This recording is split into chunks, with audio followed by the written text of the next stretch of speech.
Welcome to Unsigned Hype episode 6. On this episode, I have the pleasure to talk to the incredible producer Omoidé from Chicago. What Omoidé does can't really be put into words. You have to listen to his production style to really understand how special it is. And with that, also his incredible journey that he talks about in length in this interview. And of course, I asked Omoidé which song he would play for someone that was not familiar with his music yet. He chose the song Love You that he produced together with Mordecai. And if you're not familiar with Omoidé's music yet, here's a snippet of that song before we jump into the interview.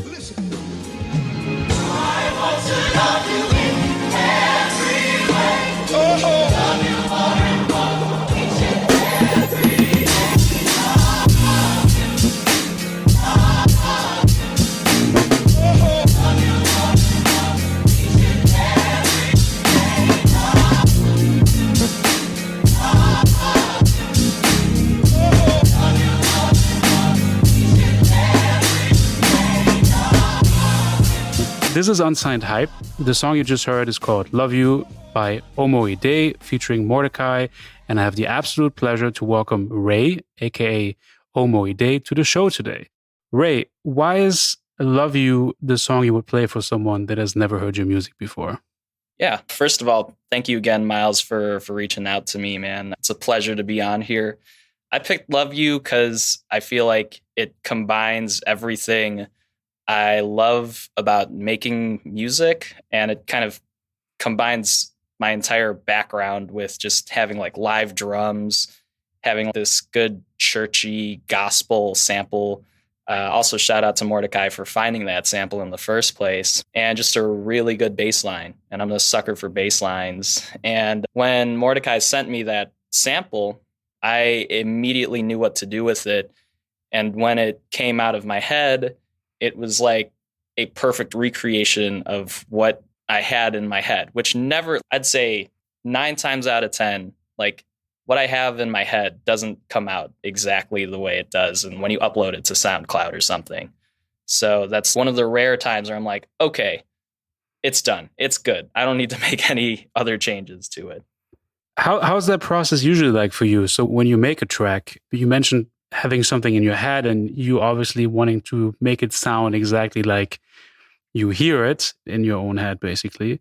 You mentioned that this doesn't always happen. How's that process like of you trying to find your sound and putting your ideas into something that is audio, basically, and that people can hear? Yeah, that's a really good question, because I think there are so many different ways that I just sit down and try to think of something. Usually I'm like in the shower or I'm like washing dishes or something, and I'm just like beatboxing some like rhythm out. And then it'll come on another day during the week and I'm like, that's a pretty good melody. And then by the time I'm done with the work week, it's like Saturday morning or something, or Sunday morning, I sit down, pull up Ableton, and then try to recreate what I have in my head. And I'm like, damn, this sounds like absolute trash now that I put it out there. So it, to me at least, it doesn't happen as often as I think. And I think I have to be okay with that, because from there, I start kind of experimenting with like other sounds. And I'm like, okay, what if I just like tweak this sound a little bit? It doesn't sound the way that I want it to, but what if I add this note here? What if I change the chord here? And then it just turns into this completely different thing that I had thought of in the first place. And then I listen back to it, the entire thing, and I'm like, you know what? This isn't what I had in mind, but you know what? Yeah, this thing's a banger. Sounds good. Yeah. Yeah. Yeah. I want to maybe for a second take it back to the early beginnings, because that's always interesting to me to understand where the artist found his or her passion. For you, it started on a PSP, I think, with first beats that you made. How did you know that? Is that true, right? What? Wait, no, man. How did you know that? Yeah, it's how do you get started making beats on a PSP? I didn't even know a PSP could be used to make beats. That is crazy. You have an FBI file on me or something. That's crazy. No, don't worry. So I don't remember how long ago this was. And honestly, I had totally forgot that chapter in my life until you just brought it up. But 2000, I don't know, 7 or 8, I hacked my PSP. So then when you can hack your PSP, you have like homebrew apps that you can install. And there was this homebrew app called P Rhythm. I think that's what it was called. And at the time, I was like really into like French house music and stuff, like Justice and like Daft Punk and all that. And so I wanted to make like French house music, but I just didn't know how to use the app at the time. And I was like, I don't know how to put this stuff on a grid. And over time, I just kept learning and learning. And then I'll tell you right now, like the results weren't great. They were terrible. Like I would try to make a track and then I would just give up and just not save it. But you're basically only learning through that device. You're only using the device to kind of make beats, and then little by little things are, you understand the technology a bit better and also how to build a beat basically. Yeah. You didn't do any research next to it, trying to like, or YouTube tutorials or... Nah, man. Well, the other thing was like, nobody really knew about this app. Like you would have the manual. There was like a small forum or community for it, but I didn't join it. And I was honestly just like messing around to just try to have fun on that thing. I wasn't trying to be serious about making beats. I was like, 2007? I was in 7th grade, like 12 or something at the time. Oh, wow. Okay. That's young. Yeah. And I think the other big thing that was going on for me at the time was I was like just learning how to play the drums in a church. And so that kind of led me into the whole like making music on a PSP thing. But yeah, nothing good came out of it. Like I gave up on that after like maybe a year or two. And I was like, yeah, I'll just stick to just playing drums. That's a classic thing that happens a lot. You hear a lot of producers say that, and I think that goes with anything that people learn to do, is that in the beginning, they're not very good at it. We're not very good at things that we start doing. Right. Today, I hear your music and I hear your flips and the instrumentals, and I hear a very professional producer with some great tracks that are, but you got to give people their flowers, right? I mean, right. You've internationalized your music to the point that someone like me that lives in Berlin hears your music.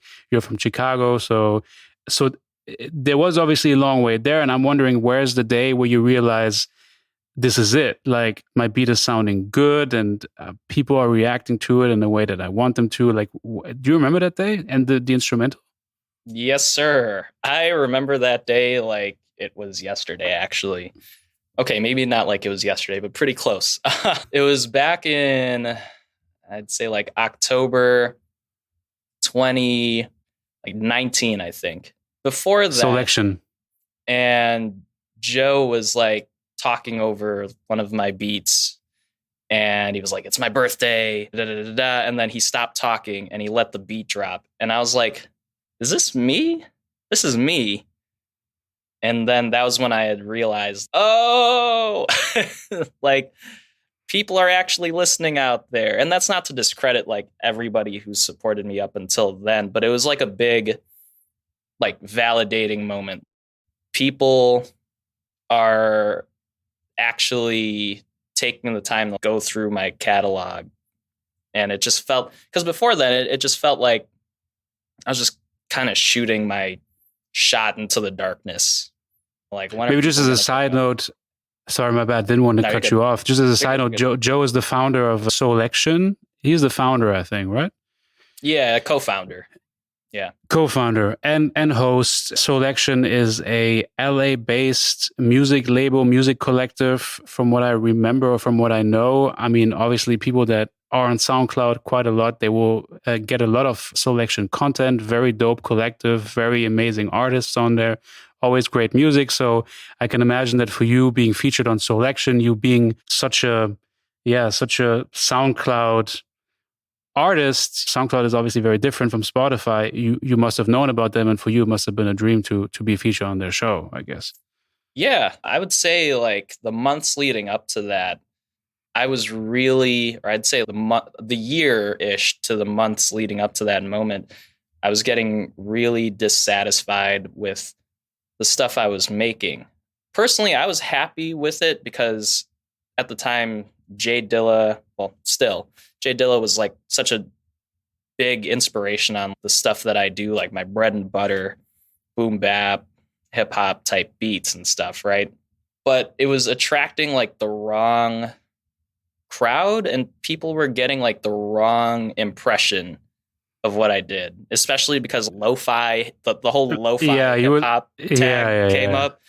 And so people were like, man, this is good lo-fi music. I'm gonna fall asleep to this. And I was like, I don't want you to fall asleep to it. I want it to be engaging.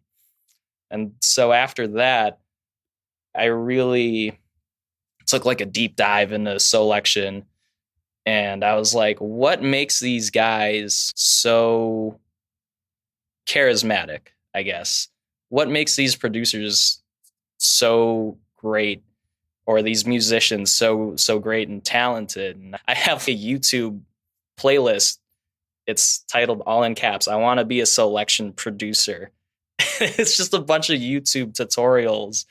And that's where that whole foundation came in. And the more you study the background of Soulection and the tracks that Joe picks, as corny as it is for me to say, they are timeless tracks. He digs all the way back into things like jazz and like 90s and 80s R&B. So I was like, I really got to take a really deep dive into all of this. So you did create a lot of your music around that time, also with the end goal of being featured on there. Do I understand that correctly? Yeah, I would say that was probably like the biggest form of validation for me. I really thought of this more as a passion project. And at that point, I was like, you know what? Just trying to get my music onto Soulection would just put me onto so many people out there. And that would just be amazing to have people hear what I got and what I have to say. What did that do to your starting career, basically, in 2019? So you are featured on Soulection. Can you tell me a little bit more about where this takes your career after that?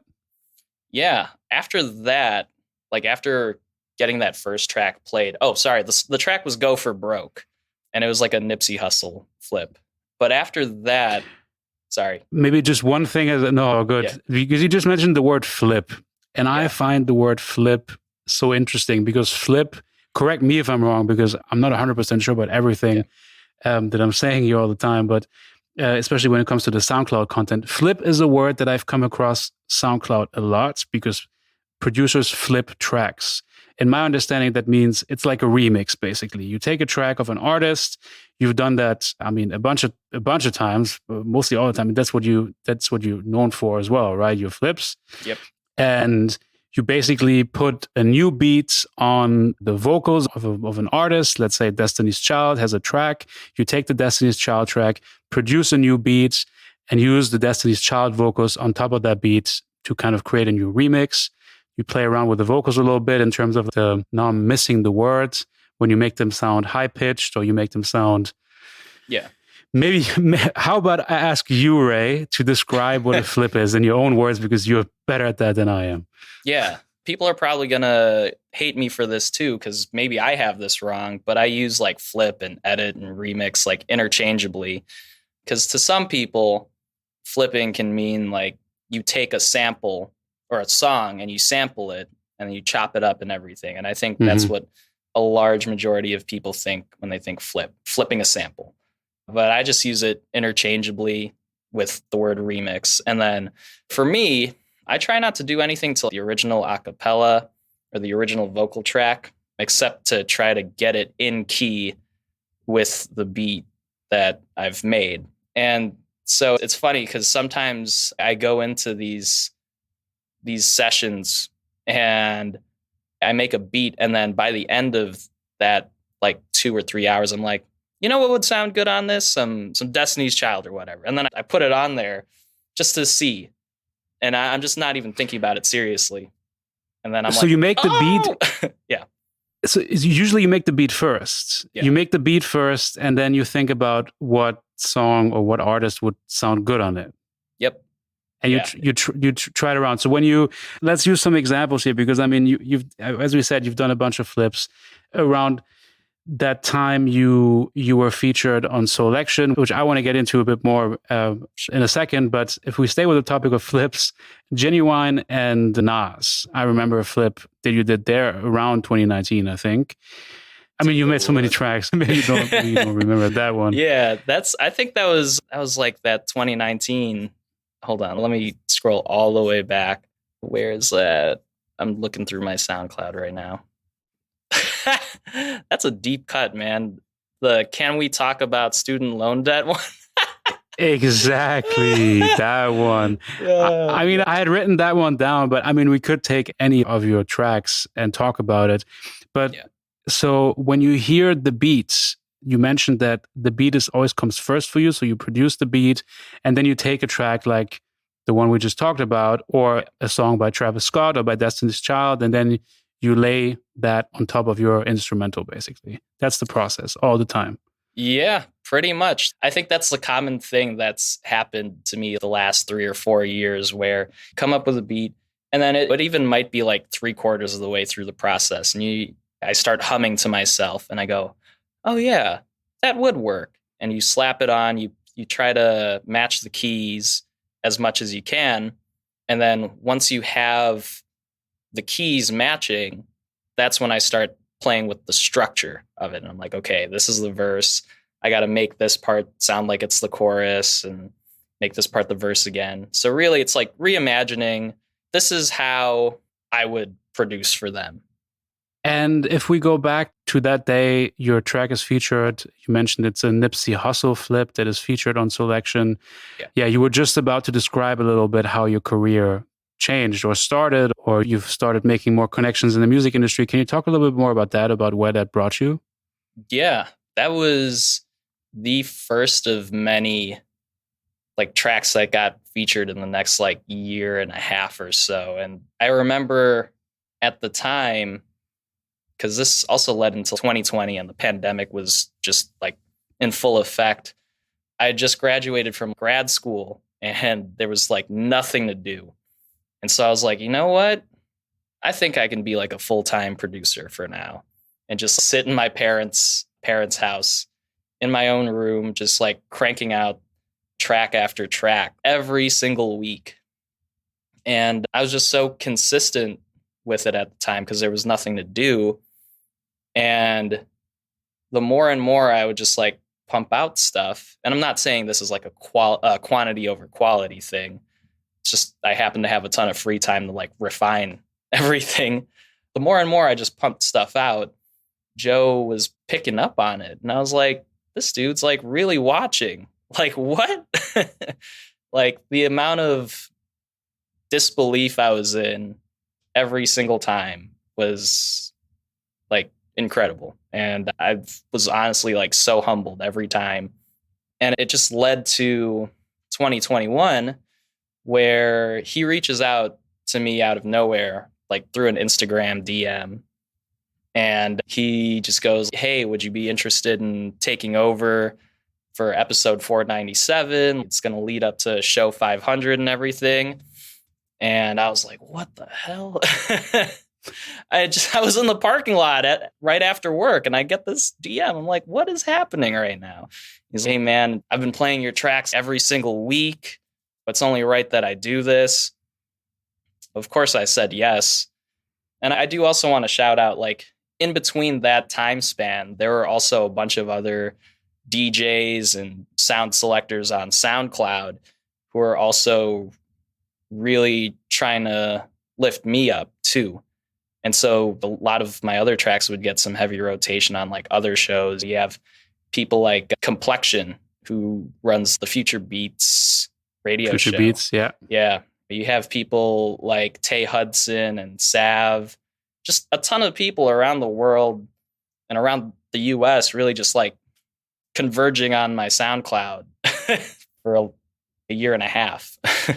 And how does that impact how do you feel that impact? How does that impact, what kind of mark does that impact leave on your SoundCloud, on your Instagram in terms of numbers, or maybe people talking more and more about your music and tagging you in posts? Is there anything that you remember from that time where things started kind of popping off that were, I mean, that phone call obviously crazy, but then afterwards that you felt like, wow, something's really happening here? Yeah, I also think it kind of coincide. Well, to take it a step back, that radio show kind of coincided with a big project that I was doing at the time during the pandemic. And it's called What You Make It. And it was just me just like finally getting a chance to reach out to a bunch of artists in Chicago that I knew and really getting a chance to work together with them to come up with something cohesive. And I remember between that dropping and the Soulection takeover, those were like the two moments where I was like, this passion project of just making music, just enjoying it, is really paying off. And it, like, I'm seeing the fruits of my labor. I'm seeing people enjoy it. I'm seeing people get connected by it. And I think one of the other big surreal moments was after that, in the summer of 2021, I met up with a bunch of people from the Soulection Discord, and we all just hung out at Joshua Tree.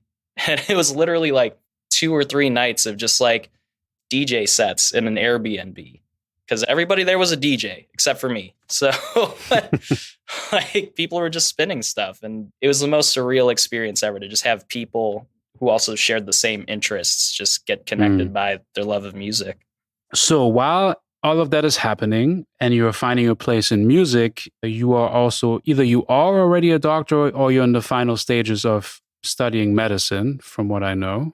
I would like to know how you balance these two, also, especially in terms of making a decision, because I think we all know the story of wanting to take risks and going for something that is financially safe, and then versus going with your passion, but not really sure how you can live off of that. So I was wondering how you made the decision, how you managed to balance these two.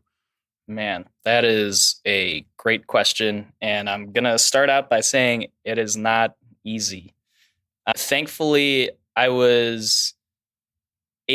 had enough free time to make music because, as you said, I was finishing up my doctorate degree in occupational therapy around like 2019, early 2020. And so the last couple months, all I had to do was just like write a paper. All my research had been done. It was a research paper. And so I would use making music to procrastinate from writing my paper.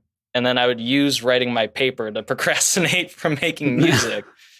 And so it really worked out at the time. And again, there was nothing better to do during the pandemic. But nowadays, now that I'm actually practicing, and for those who don't know, a quick description of OT is just how can we help you do things independently, like your day-to-day activities. So things like eating, dressing, going to the bathroom, stuff like that. The way I balance it out now is I just try to find like any sliver of time I can to just sit down, even if it's 30 minutes, even if it's like practicing guitar for 20 minutes or something. And I just kind of sit there for a little bit. And that's like the little meditative time I have. And then like Sunday or Saturday morning or something, that's when I really just sit down for 2 or 3 hours. But it's definitely a struggle sometimes. Why do you choose to not do it the other way around? What do you mean the other way around? The other way around in terms of you have your degree. I mean, obviously you need to work, but what is it a financial decision in the end? Is it a decision of time to not invest more time during your week into music? Because for me, it sounds like you have your daily job, you go there, it takes up most of your time during the day, but then you try to find these small pieces of time on a weekend or even on a late weeknight to do a little bit of music. Why is that the case? I think, and I've thought about that a lot before too. I think it's easy to make like your passion project feel like another job. And when you start thinking about it in like terms of, man, after I come home from work, I got to sit down 1 hour every day. I got to lock in. I got to do this. When you make it rigid, at least for me, it starts to feel more like a chore. And whenever I've kind of realized like the last couple of years, when I sit down and it's like a moment of like just focus, pure focus, no matter how short it is, I'm able to get much more joy out of it. And honestly, that's been something that I've been struggling with, or I was struggling with the last year and a half, was just trying to figure out that balance. I even there's a point in time where I asked my girlfriend, I was like, hey, make sure you call me every day to make sure I got an hour of making beats in. And then during that time of making beats for an hour, I'd be like, man, all this stuff is trash. And I just wouldn't be happy with anything that I did. But it probably wasn't really trash. You were just in that mind state, right? Or what do you think, it was trash in the end? Or was it more like you weren't really feeling like doing that? A little bit Making of both. Music. A little bit of both. If I pulled up like an Ableton project file from like those 1 hour sessions, it would literally be 2 track lanes, one with the drums and then one with me trying to figure out stuff on either the guitar or piano. And then it would be like a 4-bar or 8-bar loop just repeated for an hour. And then I'd put my head in my hands, just be like, oh God. And you think that was because you were trying to balance your day-to-day job with your passion for music, and that kind of took away from your motivation to create something? Yeah, I would say that. And at least recently, I put way too many expectations on myself, because once you get picked up by someone, no matter how big it is, if it's Soulection, if it's a major record label or something, you start getting recognized, your mind naturally starts to shift to what do people want to hear instead of what do I want to hear, or what do I want to make instead of what do people want to listen to and associate with Omoidé. And I think that was like the big struggle between balancing making time for music and also balancing what I want versus what listeners want. How did you manage to do that? Honestly, I don't have a good answer for that. I think It's a difficult question too, but yeah. But sometimes it's just the easy answer, I think, could be, I just go with what I want to do and I don't really care what people expect of me. And that's kind of an answer that you could give, Yeah. but it's probably way deeper than that. And it's all good if you can't answer it Yeah. in the moment. I mean, that's what I like to think. Like I try to tell myself that all the time. I'm making this stuff for me. And there are definitely tracks that I do that are definitely more for me, that are still in the vault, to be honest. And I think the easy answer for me is, if you look at my SoundCloud, that's where I make more stuff that's for everybody else. And if DJs want to pick up on it, play it in the club or something, that's cool. On Spotify, where I still just have like my one project and then like a bunch of instrumentals to my beats, I think that's like the more stuff for me part. And I can't say too much, but I am working on something that's going to be more true to what I've been kind of feeling in the last like year and a half or so. Really looking forward to that. Maybe that's the most important thing to mention. Really looking forward to hearing that. When you say keeping things in the vault, I'm wondering, what are the reasons for you to keep things in the vault? I think the biggest thing is, I feel like the idea hasn't like fully materialized yet. And that could be for a number of reasons. Like maybe one time I'm just like I'm not technically proficient enough to play something, because there's a track where it basically sounds like a D'Angelo B-side. There's a track where I'm just playing guitar and it's literally like the same 3 chords going up and down the neck and then going back down. I'm like, I mean, this could use like a better guitar. Other times it's just not up to my standards of what I want to make. I would say 0% of the time, though, I leave it. Like, I never leave something in the vault because I'm fearful of what other people will think. if that makes any sense. I will always put stuff out on SoundCloud. Literally, the second I hit export, I'm like, upload to SoundCloud for a lot of those things. That's a really good thing you mentioned, because I was wondering for you as an artist where the advantages and disadvantages are between using SoundCloud versus Spotify. Yeah. And you've kind of mentioned one thing is SoundCloud is kind of the thing you can, obviously there's a copyright issue. If you flip a Drake song, you can't really put that on Spotify. Yeah. You can put it on SoundCloud. I'm not sure why it's allowed on SoundCloud. I'm not really sure about the legal aspects of that. But you mentioned that you can freely create and freely put out on SoundCloud. You're more thoughtful of the things you put on Spotify, but maybe you have other advantages and disadvantages between the two platforms. Yeah, I just think there's just like a lot of accessibility as a creator when it comes to like SoundCloud. Because again, you can just upload whatever. You don't have to go through this entire process, going through DistroKid or Stem or I forget any of the other platforms out there. But there's such a high barrier because you got to pay to upload stuff. With SoundCloud, it's anybody. Joe Schmo, my neighbor could upload something on SoundCloud right now. And they can just do it. And there's a tweet that Esta had a while ago, and he was just saying, like, Esta, by the way, for the people that don't know, a very dope producer as well. I forgot where Esta's from. LA also, right? LA, yeah. He's from LA. Yeah. Yeah. But he had a tweet a while ago, and he's like, yeah, man, SoundCloud, like, you can just upload whatever. Maybe it wasn't Esta, but somebody said it somewhere. You can just upload whatever. It's like a good launchpad testing ground to see where listeners are at.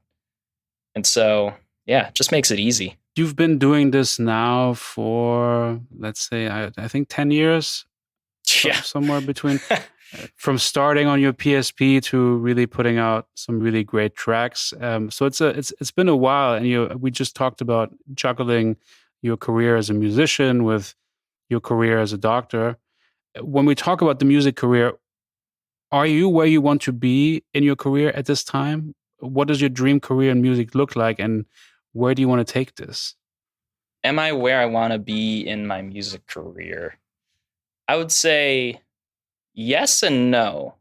And I'll say yes because you have to be satisfied with where you are. Like, at all, not satisfied, but you have to be at peace with where you are at all times. Even if it's, man, I'm in a really big creative block right now. You still have to appreciate those times because you know you're going to come out the other side like, all right, I'm going to be making some great stuff. It's just going to take a little bit to get through this block.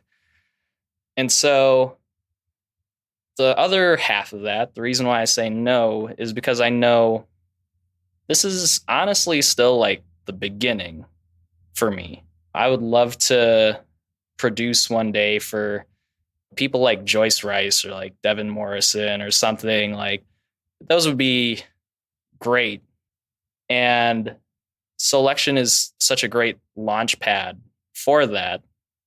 And I do in the future want to be more, I want to be a better live musician. So I've been taking like guitar lessons lately. Shout out Kyle Paul. If you guys are looking for guitar lessons in the Chicago area, look them up. But just being a better live musician, because I think my dream from the start is always to just have like live band stuff and maybe sing. I've always joked that I've always wanted to be like Asian D'Angelo or something. So, so that's. And I mean, you've done some covers on your Instagram, and you've played the guitar on some occasions and sang. So you're on a good way there. So you're trying to pursue this further and more seriously? Oh yeah, and I think the biggest thing that I have to remind myself of is just being able to, like, this balancing my work life and like my passion project has helped me understand like the importance of taking my time with this. I think a lot of people think of creative fields as like an easy way to get fame. And if you go into it with the wrong intentions, then you're going to just burn out really easily and get really frustrated really easily. And so I think for me, the biggest thing is just kind of going into this with no judgment on where I'm going to take things. I don't know if that made any sense, but Absolutely. yeah, just not really trying to think too hard on, I want to make it there. I want to win a Grammy. Of course, who doesn't want to win a Grammy? But you just keep that in the back of your mind and you don't make it like the forefront thing. And you think about what are the small steps I can take to getting there. So this brings me to my next question, and you've mentioned a couple of things already that I think are great for other aspiring or aspiring musicians that are maybe just right now thinking to get started in the music industry.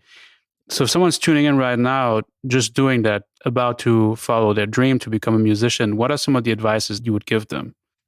I would say the thing that I said earlier is, even if you feel like you don't have time if you don't have an hour to practice something, take out like 30 minutes. If you don't have 30 minutes, take 10 minutes. Because even those small little chunks of you practicing or thinking about music or even like listening to music in general, all of those small experiences add up. And I think the biggest thing I've learned, especially over the last year and a half, is to really just take your time. Because in the end, the music that you put out is going to be a representation of you. And people will call you out, especially when they know it's a quick, like it was a rushed release or something. And I think that's just the biggest thing, is just taking your time with it. I mean, I started seriously making beats and stuff in 2014, 2015 in college. And you just have to be persistent with it. Persistent, patient, and I think that'll get you half the way there. Do you have some artists in mind who might just be starting off, who you believe deserve more attention that you want to shout out and mention? Yeah, I have one big one in mind, and I think some people might know her already because she worked with Sango on this album, but I think it kind of got swept under all this stuff. She's from Brazil. Her name is Juniper, and I've been really getting into a lot of the Brazilian, I'm going to totally like butcher the name of the genre, like baile funk. I think that's how I pronounce it. The stuff that Sango is also really famous for, right? Yeah. And so it's kind of like the stripped back, like R&B funk, baile funk. Mm-hmm. So that project has been on repeat for me. And another person who's actually from Brazil, he's only put out like 4 tracks right now on SoundCloud, actually. I'm going to pronounce his name wrong, probably, but it is spelled Xa Preto, but I think it's pronounced, because my girlfriend's Brazilian, she helped me say it. I think it's pronounced Chá Preto. She's giving me a thumbs up. There we go. Perfect. Chá Preto, and could you mention the artist from that you mentioned before that? Yeah, Juniper and Chá Preto. Okay, We'll make sure that there will be a playlist with this episode, with this podcast, and we'll make sure to add some of your music and also of the artists that you've mentioned in this episode. So, yeah, cool. Maybe to wrap this up, I have one last question that I like to ask, and it's just very simple. What do you do it all for? What do I do it all for? Dang, that's a deep question. It's very deep. I think ultimately I do it for myself, and not in a selfish way, even though that does sound selfish, but music is inherently a personal expression of yourself. And so if you're doing something, if you're like trying to steal somebody's sound or something, or trying to rip somebody's sound, and they'll know, hey, that is not authentic. The people will tell you, the listeners will tell you. And I think the other thing too is, when I say I do it for myself, there's also a therapeutic part of the process of making music. Like, sure, there are times where I get frustrated and I'm sitting in front of the laptop and I'm like, damn, this sucks. But the reward of coming up with something that works after sitting for 3 or 4 hours, like the amount of dopamine that rushes to my brain is like incredible. It's such a great feeling. And it, like, no matter how crappy the day is, if I come up with a good idea, I will consider that like a win in my book for the day. So yeah, just to tie that all back up, I do it for myself. That's awesome. With that, I want to say thank you so much for this conversation that I really enjoyed. Thanks for all the insights and for sharing your story with us. Thank you very much. Yeah, thank you so much, Miles. Appreciate you. This was Unsigned Hype episode 6 with Omoidé. The track you're hearing right now is called 312, and you will find the song in the Unsigned Hype podcast playlist along with all other songs discussed in this episode. Make sure to support Omoidé by checking out his music and following him on social media. And for your weekly Unsigned Hype, make sure to also follow us on Spotify and Instagram. All the links are in the show notes below.